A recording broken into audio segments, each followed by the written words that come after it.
Larry Kudlow. That's my boy. CNBC. Larry. Of course, the Kudlow Report. Larry, good morning. Good to have you. It's great to be here, and especially great with my hero, Michael Steele. How you doing, my friend? I'm good, my friend. Excellent. I'm good. Well, you know, Larry, we've been talking with Michael Steele all morning. I mean, how lucky are we that we have a chance to talk to somebody who has been in the trenches with the party and has been able to observe the conversation amongst the Republican Party members from the leadership position, but also from the grassroots. And I wonder, where do you think the party is going when you've got all of these different kind of philosophical ideas floating around? You've got your Christian conservatives who are looking at the social issues. You've got your libertarian small government conservatives. Is there any chance that they can coalesce in time for the next election? No, I'm sure they can. I mean, we used to call it a big tent, and I have no doubt that big tent can be recreated and resurrected. You know, it's funny, on our CNBC show and also on the radio in recent days, the example that I've held up as my great late friend and mentor, Jack Kemp, and in two specific ways, okay? One, Jack had the quintessential message of economic growth and opportunity and empowerment for everybody. And yes, he was a supply-side tax cutter and a limited government man, but growth.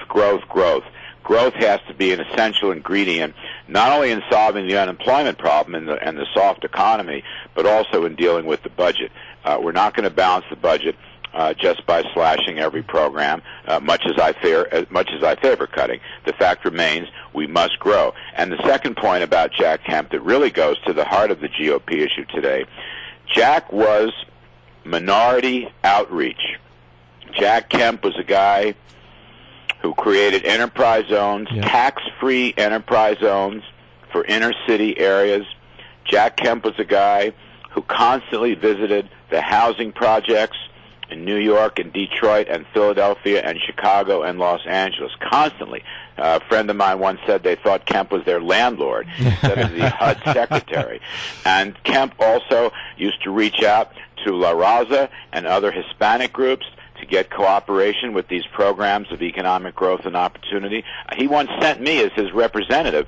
When he was at HUD, I was a volunteer for him a little bit in negotiating with the Hispanic groups.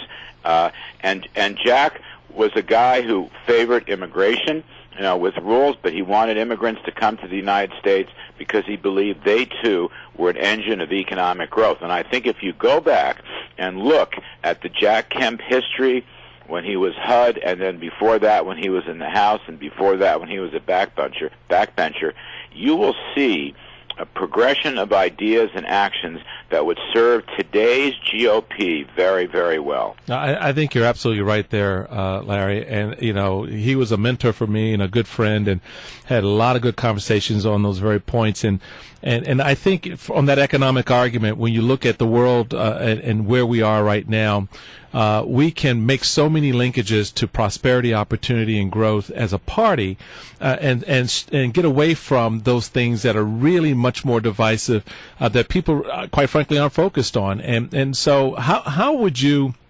begin to make those arguments, particularly in the context, for example, of what we see happening in Cyprus right now, where, you know, they cut their deal on the bailout. You know, our stocks are still in lower. There's still this reticence, this hesitancy out there. How do you see all of this playing, not just nationally, but globally for a party that needs to rebound itself and get back on its footing in terms of making the economic argument? Yeah, I mean, the Cyprus thing is not directly related to the USA, but Cyprus is an example, as was Greece. You know, it'd be real nice if we didn't bankrupt the United States, wouldn't it? I mean, it'd be really a great thing if we could avoid total fiscal insolvency. So we do have to attend, don't get me wrong, we do have to attend to limited spending and entitlement reform. Don't get me wrong, I'm an advocate of that. Kemp was too. But Cyprus is very interesting to me because the solution involves primarily investors and not taxpayers. And I think this is a great idea. This is not too big to fail. They can fail if they fail, and that the government, that the taxpayers don't have to bail them out. And to be perfectly simple about this, if a bank is going down, if a bank goes into insolvency, and the banks in this case is the heart of the Cyprus economy, okay? So who's responsible? Guess what? The shareholders are responsible. They get cleaned out. The bondholders are responsible. That they get cleaned out. And the uninsured depositors are also responsible, and they take a big haircut if not getting cleaned out. In other words, investors, not taxpayer. It's a bail-in, not a bailout. The Dutch finance minister said yesterday it could be a new template for Europe. I like this, and I invite your attention to the Wall Street Journal editorials in the last couple of days. They like it too. Mm-hmm. This is much more of a market-based solution than the kind of bailouts that we had in the USA, where we threw taxpayer money at these banks instead of really penalizing the bank's own investors. Larry Kudlow, your latest article right now, it has some interesting thoughts about Ben Bernanke and what he's doing over at the Fed. Are we basically looking like Japan did for so long with the way they tried to manage interest rates and really didn't have any kind of growth? Well, we're ahead of Japan right now, and my point about the Bernanke story is, when you look back at these last 4 or 5 years, Bernanke may have done it better than many of his critics thought, and I was one of his critics. And I'll tell you why. Simply, it's a bit technical, but...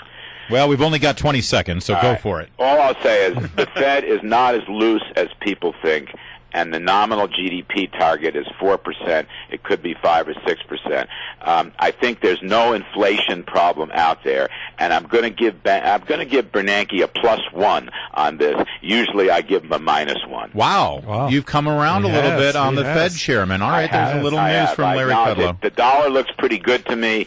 Gold prices look soft. I like that. The stock market looks strong. And frankly, I'm a little bit on the optimistic side regarding our economy right now. All right, Larry, great to hear that from you. Bullish. All right. Thank you, Larry Kudlow. Always great to have you. It is 8:44.